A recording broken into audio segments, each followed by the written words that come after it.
I'm back. I'm back on the Abbey Road with my protest. As you can hear, the slab drilling is well in progress behind me. Nothing changes on this road. We're 24 weeks into slab drilling now, and this is the noise that drove me out this afternoon at 1 o'clock. I was last here 3 weeks ago, last Friday, and I had to come in to my own and sort my own flat out. I had to withdraw from the protest for 3 weeks because I was virtually a prisoner of my own landlord. Not Granger, but the Putney office of Granger, headed by Karen Burfield and Miranda Rowe, who announced that my furniture, which was in storage, was coming back in 2 days' time. So with my flat looking like a building site, the way the decorators had left it, there was nothing more to be done but to withdraw from life on the Abbey Road as we know it at the moment and come back and put my own house in order. I've done that for 3 weeks by appealing to the head office of Granger, the chief executive, a man called Mr. Cunningham, who seems to be an honest and decent man who heads up Granger right at the top. He gave me 2 weeks, 14 days in order to prepare my flat for the receipt of thousands of books and a priceless black vinyl classical music collection. That was returned last Tuesday, and since then, with the help of my friend Justine, we have managed to assimilate the books and the records, and I'm no longer anyone's prisoner anymore. I'm not the prisoner of Adrem, the Putney office of Granger, residential land, Gaynor, not anyone. I'm a free agent now, and I'm out here till the last man and the last van have gone from this block. I don't have to have my protest pulled down by anyone anymore. I'm here to make the point for the tenants here that we have a right to a life, not what's left to us when the slab drilling and the chasing out finish at 5 or more, to the point when I'm out here when it finishes at 6:30 to 7. I've noticed that Stoneforce finish early when I'm not out here. A good hour and a half's difference. They're gone by about 5:10. When I'm out here it's 6:30. It feels good to be back, even though it means standing in the storm. And it really is a storm at the moment. It's still better than being in my flat, listening to what you can hear in the background. The community police constables have just passed by on the opposite side to me on the Abbey Road, and they're not interfering with me in any way or with the right to protest, which I have. They're standing on the corner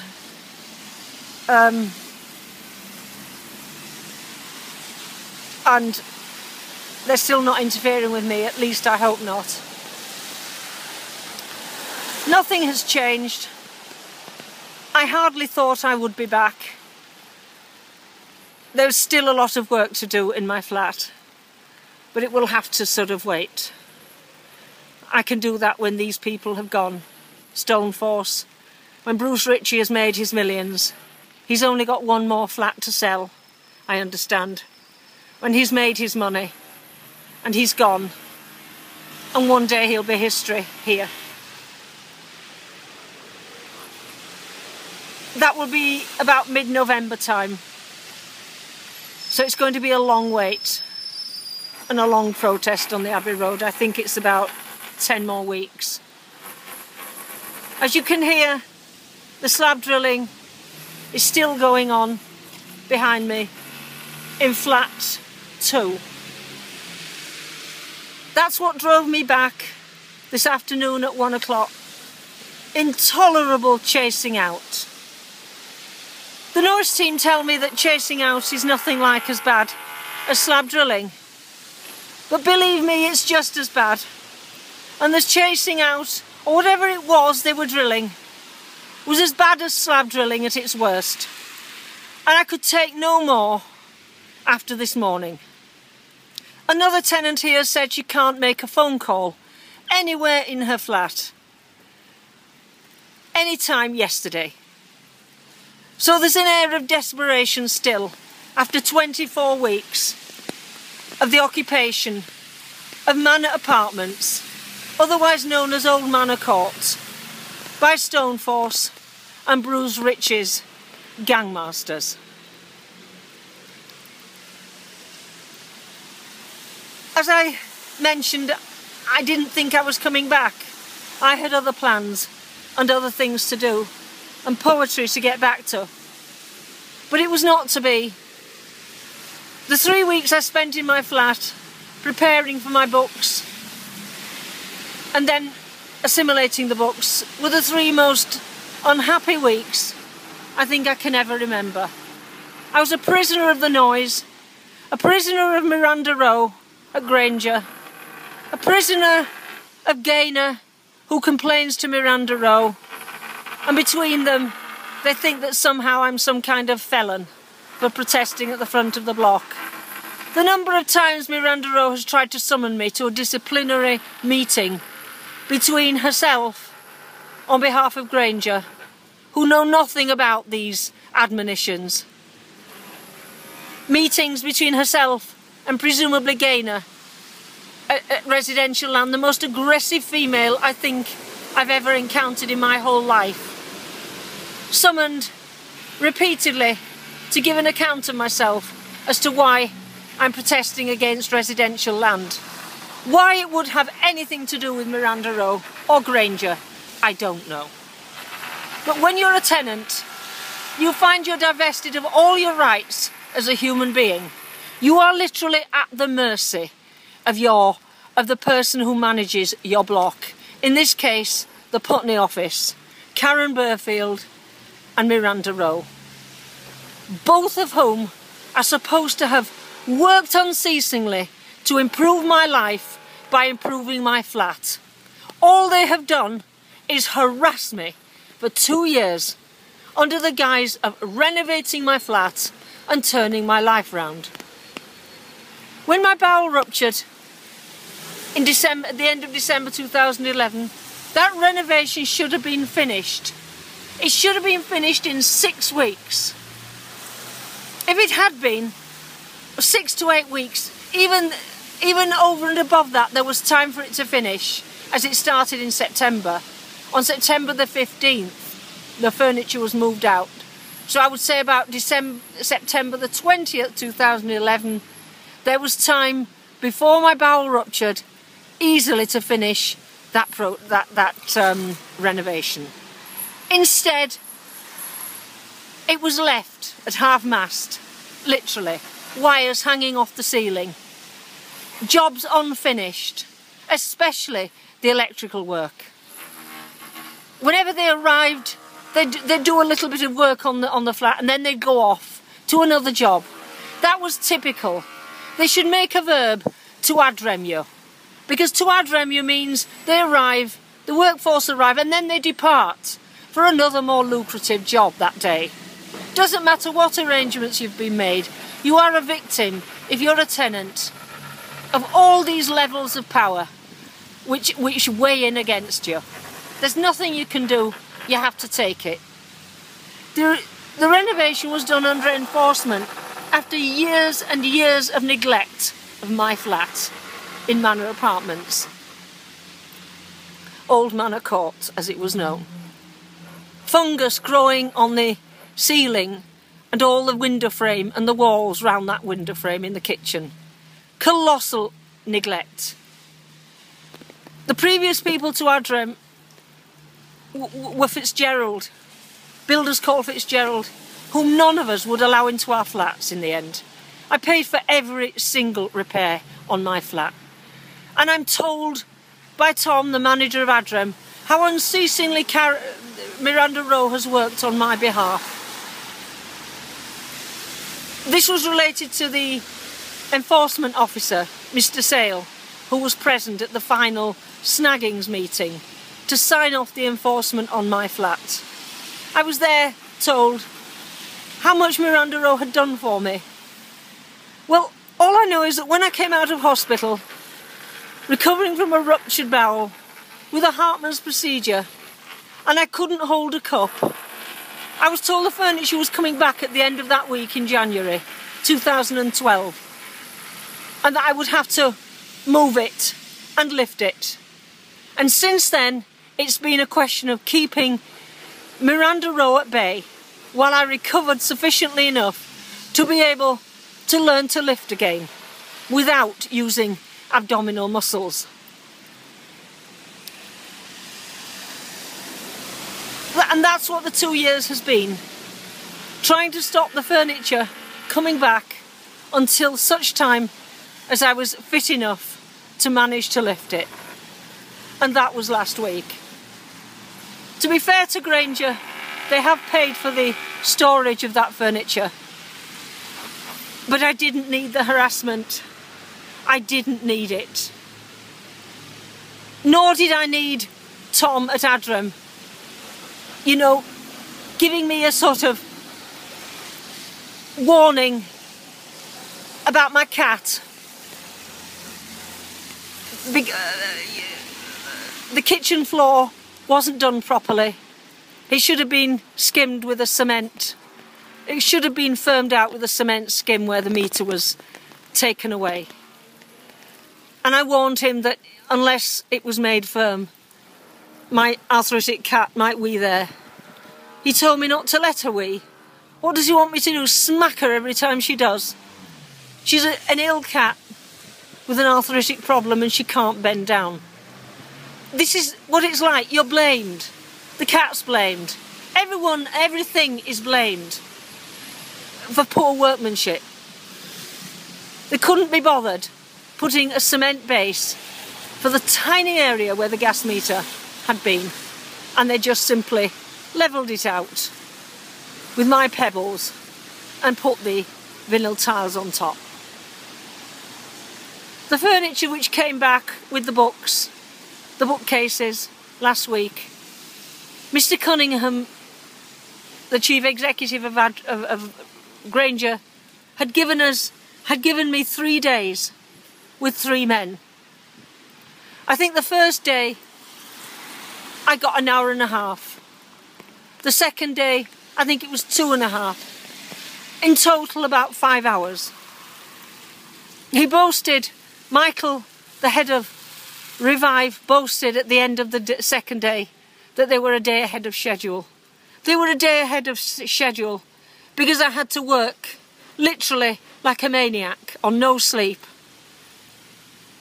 No sleep for 48 hours to accommodate the reception of these books and bookcases. They were literally hurled in. Books thrown onto shelves. Records rammed into record storage racks. No one should have to suffer that. And that is not what Mr. Cunningham arranged for me. I do believe he stood by his word when he said it was 3 men and 3 days. I don't know whether Miranda Rowe knows what took place, but it was a horror story at the end of 2 years of non-stop stress and trouble at the hands of my own landlords via the Putney office. We've had nothing but consideration from the head office at Granger, who have listened and tried to help in the face of my recovery and terror of being unable to deal with the furniture coming back. All this All this with a background of slab drilling, the protest in the background, the last 12 weeks of which are not describable. By far the worst part of it was the furniture coming back and the books. You have to put up with these things because you're tenants.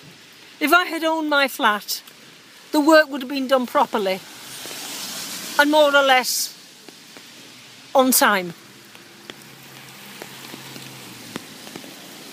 If you're a tenant, you're divested of all your rights. You're a prisoner of your landlords. And if you don't write to the head office, they have no idea that you are a prisoner.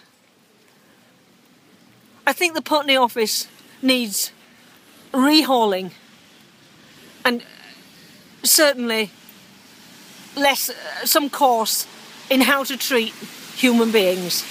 Because I think the two women that run that office have absolutely no idea how to speak to tenants, let alone deal with them if they have problems that develop through no fault of their own. Serious health problems that were never addressed. A social worker from the Royal Free Hospital interceded on my behalf last summer to stop the furniture coming back last summer. I shall always be grateful to her and to Mr. Sale on that occasion for preventing the return of my furniture and books. I have learned to lift again, in spite of all the odds against it. I've had to, because there was no, Barry couldn't help. There was only Justine there to help. There was no one else. And a lot of it was incredibly heavy lifting. Standing out here for 35 to 40 hours a week is as nothing to the strain of the last 3 weeks. The sleep, I was able to sleep. Justine was only free really during the night. We would finish between 3 and 5, and I would try to sleep between 5 and 7. Many times I had to sleep when the men arrived at 7 and somehow sleep through a building site with 40 men on average. I managed to make up some sleep last night. I got about 7 hours. When I woke up this morning, I had no idea I was coming back here. But the noise was impossible in my flat. There is still nothing we can do. Absolutely nothing. One of the managers told me that that was the end of slab drilling 3 weeks ago. There will be no heavy noise. I've heard nothing but heavy noise in the 3 weeks I've been confined in my flat. However hard this is, it's easier than being indoors listening, helplessly and hopelessly, to chasing out, slab drilling, 40 men tramping up and down the fire escape outside my window, my kitchen window. Yesterday morning, I had the gas board laying a gas mains. That's not anyone's fault. It had to be done. The trench, the tarmac had to be drilled, the trench had to be dug. And the other 3 tenants are having, Granger tenants are having a gas central heating boiler so that they don't have to have happen to them what happened to me for 3 weeks. Central heating installed, which was incredibly disruptive, especially for the cats. So that's something good. Maybe that's the head office that has to put that in place for the 3 Granger tenants. But that was going on outside my flat, the trench digging. The gas central heating boiler, or the preliminaries for that work, was taking place beneath my flat, the whole of my flat. There was chasing out going on above me. a noise in flat 1 in front of me. I was caught in the eye of the storm and there was nowhere to go. I stood a whole day yesterday listening, captive to that noise. At 1 o'clock, for half an hour, there was some kind of drilling into the wall, into the breeze blocks of Old Manor Court. And I just could not take that noise anymore. Somehow, I found my voice again. Why it should have to be like this, I don't know. But whenever I submit, whenever I'm quiet, whenever I do what I'm supposed to do, I become very, very unhappy. I'm very, very depressed.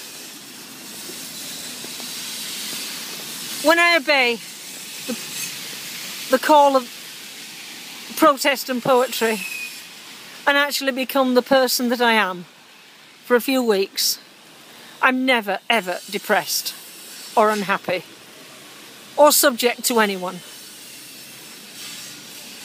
except the rhythms of protest and poetry and the weather. So here I am, back on the Abbey Road, trying to make a meaning of it all. I've hastily scrubbed in 24 weeks. I don't know whether you can see that, of slab drilling.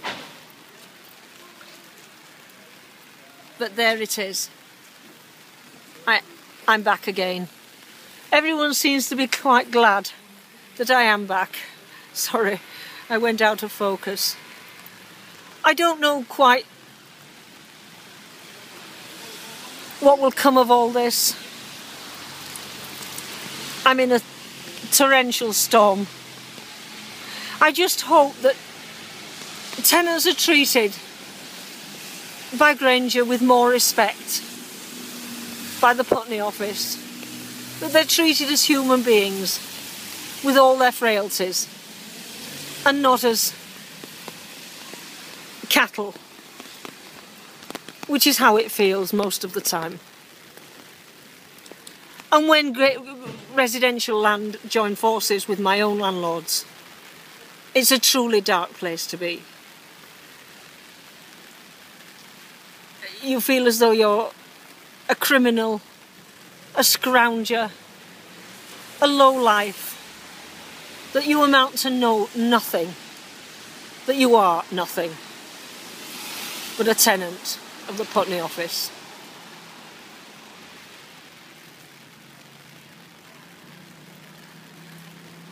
The West End final phoned and she listened, but whether anything will come of that, I don't know. What I want to come of this is that tenants are treated with respect, that homeowners are treated with respect, and that somehow, some way we can form some kind of tenants association to drive back these oppressors, these forces that are there to grind us all down into submission. I want Bruce Ritchie and residential land gone for good. That we are not answerable to them as though we're felons and prisoners. Like the tenants they evicted to homelessness. They were human beings as well, but they amounted to nothing at the end. Just victims, casualties of Bruce Ritchie's money-making ventures. I wonder how many of them still have to be rehoused by Westminster. What has happened to those people? What has happened to them all? The children, the babies, the people that had disabilities. One man had a metal hand and brought up his, I think there were 2 little boys or 3. They were all wonderful parents, mainly Turkish people. Where are they now? Have they been rehoused?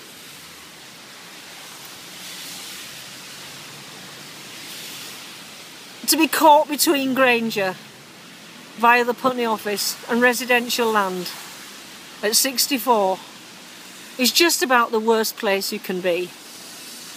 And having to give an account of oneself for protesting against against impossible odds is an outrage, an absolute outrage. I have a right to protest against the complete destruction of my life here and the destruction of other tenants and homeowners' lives in Old Manor Court.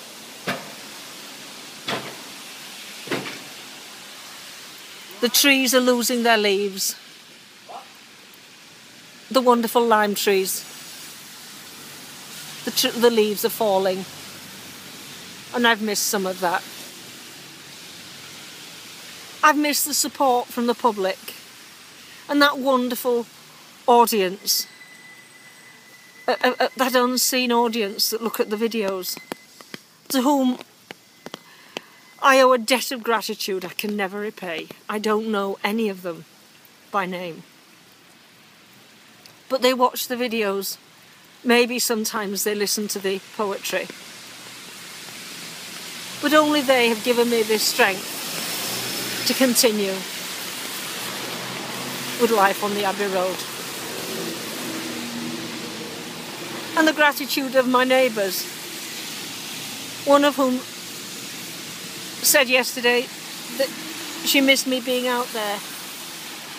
Another tenant here asked me last week why was I not out protesting for them.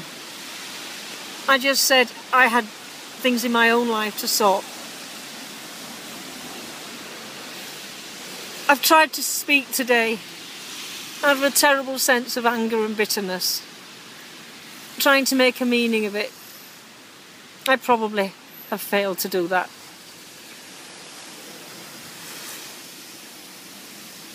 I found some photographs last night when I was looking through for something, and the photographs were one batch that I had developed which I wasn't aware of, and every one of them was a photograph of the group of cats that I lost. All the photographs were of the cats that I've lost apart from one. The photographs of these cats since 2010. When I last remember that my life was mine. Just before Stoneforce arrived in September 2010. I was in the middle of writing a poem about Mingwei, a Japanese girl who died outside the Royal Marks and Spencer's in Pond Street. She fell under the wheels of a bus and was dragged down to, I think it was Belsize Station. There were pictures of Brighton amongst those photographs, which I visited for a few days, odd days in the summer of 2010 before Stoneforce arrived, trying to find inspiration for my poetry so that I could finish the poem about Mingwei. That poem is still unfinished. The poems about Gertrude from that year, still unfinished. The poems about Brian Hoare in 2011, still unfinished. Stoneforce only left in June 2011. My own renovation began and the preparations began that July 2010. 2011, and the renovation, rewiring, etc. began in September of that year. Since then my life has been in complete and total disarray. To judge from the drawer where the photographs were found yesterday, I don't know how I will ever put these small things right. Drawers crammed with a multitude of objects that have all become out of place since June 2010. I'm here till the last nan and the last van go from this site. As far as I know, it's the first protest against the building trade. I hope there will be more to follow from other people using YouTube as a tool to help them to find their voice, to protest against the things that no one can help them with, the things that have no legal redress. At the end of this protest, I'm going back to my protest at the Royal Free to protest about this government and the cuts. Things like the bedroom tax, the cuts and the closures to A&E departments and hospital closures. But until then, there's a job to do on this site. This is the first protest to improve my life, and I have to do this because I don't want anyone else to ever go through this year, 2013.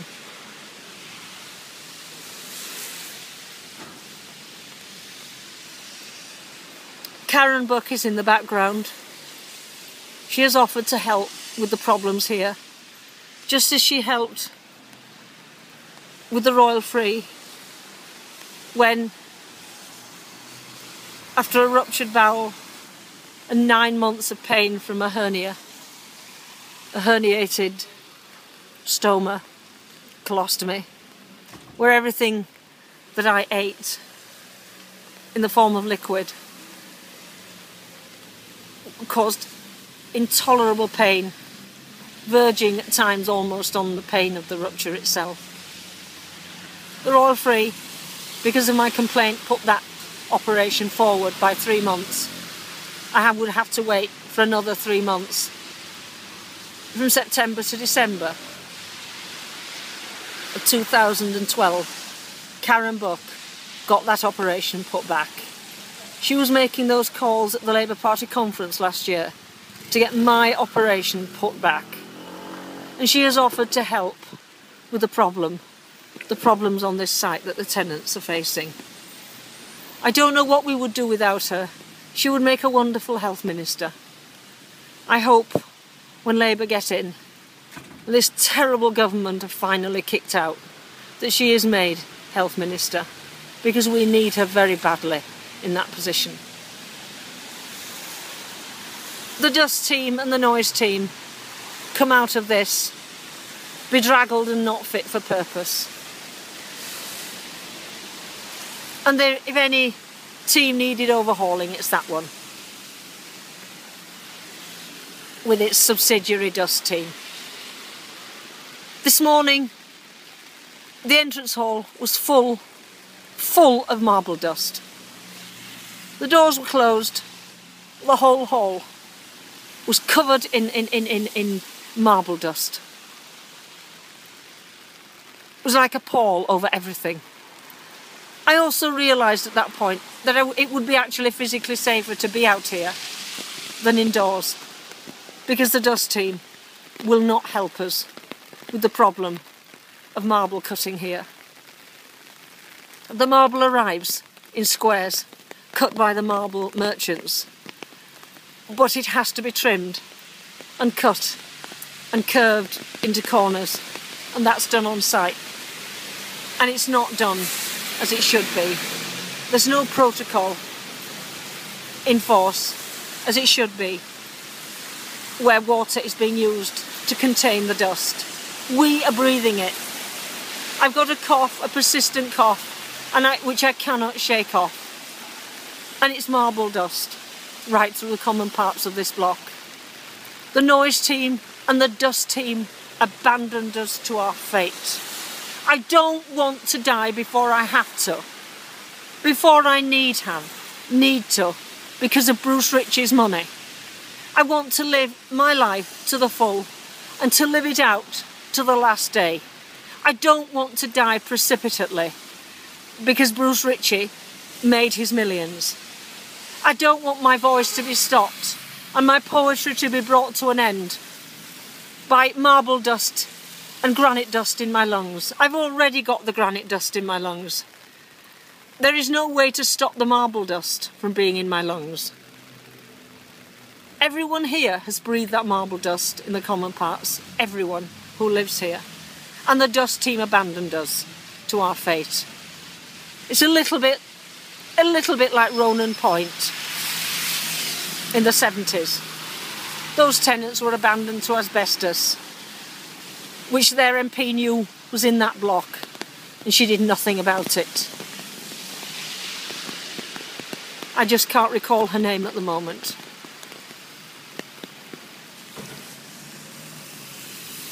We're on our own. We've got no one to turn to, except the public and the unseen, unheard public that listen to the videos on the YouTube channel. They are our support. They make it worth going on for. And maybe it is they that will get me writing again. And maybe watching the lime leaves falling to the ground. Thank you to you all for the patience and time that you've given to those videos. One last thing. Gertrude's daughter phoned Barry, as she always does over the bank holidays, and he was able to tell her about the videos of Forever Young, the poem written about her mother. She's not been able to read the poem because it's too painful for her to read. I hope that she's managed to hear what I've written about her mother. Gertrude raised a wonderful daughter, and she has 2 wonderful grandchildren. And some of you, I hope, might find a few minutes to listen to the poems and to Forever Young, which amounts to 154 sonnets about a protest in Pond Street. And that's the same number that Shakespeare wrote to his beloved. It's not finished. My poem is not yet finished. I think there's 30 poems that are 26 or 28 that remain unfinished. I think there's another 40 to do before that poem is finished. There's all the background of the Holocaust to research, which I haven't had time to do. It would be nice to see Brian, the poem, the 32 sonnet sequence to Brian Hoare, published, because I don't want his spirit to die unrecognised and unheard over the next decade.